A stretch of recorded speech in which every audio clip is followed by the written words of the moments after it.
ایک تحریک چل رہی ہے وہ اسرائیل اور امریکہ کی مصنوعات کا بائیکاٹ کرنے، یہ بھی کچھ غیرت مند مسلمان ایسی تحریک چلا رہے ہیں اور سنا ہے کہ اس کا کچھ اثر بھی ہو رہا ہے۔ اس میں ایک بات مجھ سے بار بار پوچھی جاتی ہے، وہ یہ ہے کہ یہاں پر جو فرینچائز ہیں جیسے میک ڈونلڈ ہے یا کے ایف سی ہے یا اس قسم کے جو کمپنیاں ہیں جن کے کھانے جن کی غذائیں وغیرہ بکتی ہیں، اس کے جو مالک ہیں وہ مسلمان ہیں، پاکستانی ہیں۔ البتہ چونکہ فرنچائز کا انہوں نے معاہدہ کر رکھا ہے، لہذا 5% یا 10% آمدنی کا حصہ وہ ان کمپنیوں کو جاتا ہے۔ تو اگر ان کا بائیکاٹ کیا جائے گا تو خود ان مسلمانوں کو نقصان پہنچے گا جو کہ فرنچائز لیے بیٹھے ہیں۔ تو میں اس کے جواب میں ایک بات عرض کرتا ہوں، وہ یہ کہ یہ مسئلہ فتوے کا نہیں ہے، یہ ایمانی غیرت کا مسئلہ ہے، غیرت ایمانی کا مسئلہ ہے۔ کسی مسلمان، کسی غیرت مند مسلمان کو یہ گوارا نہیں ہونا چاہیے کہ اس کی آمدنی کا 1 پیسہ بھی کسی ایسے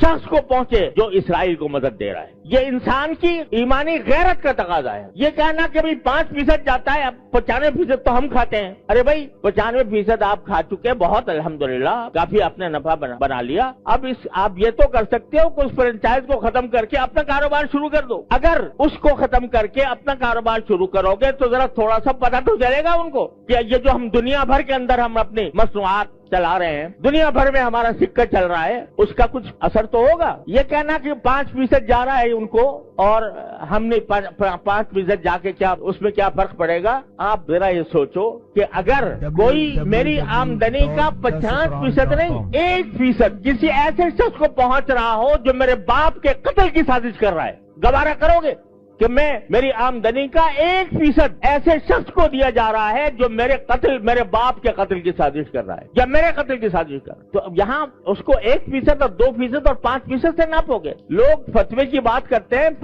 یہ فتوے کا مسئلہ نہیں ہے، یہ ایک غیرت ایمانی کا مسئلہ ہے، اور اس غیرت ایمانی کے تحت یہ میں سمجھتا ہوں کہ کسی غیرت مند مسلمان کو اس کا اقدام نہیں کرنا چاہیے۔ لہذا یہ بھی اس کوشش کا ایک حصہ ہے، اور اس وقت یوں سمجھو کہ میں تو یہ سمجھتا ہوں کہ ایک لحاظ سے پوری امت مسلمہ حالت جنگ میں ہے، پوری امت مسلمہ حالت جنگ میں ہے، کیونکہ یہ حملہ صرف فلسطینیوں پر نہیں ہو رہا، معال کار اس کا اثر پورے عالم اسلام پر پڑنے والا ہے، لہذا حالت جنگ میں ہے۔ جب اس حالت جنگ میں ہے تو جو لوگ عالم اسلام کے خلاف یہ سازش کر رہے ہیں ان کو کسی طرح بھی نفع پہنچانا، چاہے وہ 1 پیسے کا ہو، یہ ایک مسلمان کی غیرت کو اسے گوارا نہیں کرنا چاہیے۔ لہذا میں اس بات کی حمایت کرتا ہوں کہ ایسی چیزوں کا بائیکاٹ کیا جائے جس کا فائدہ ان طاقتوں کو پہنچ رہا ہے۔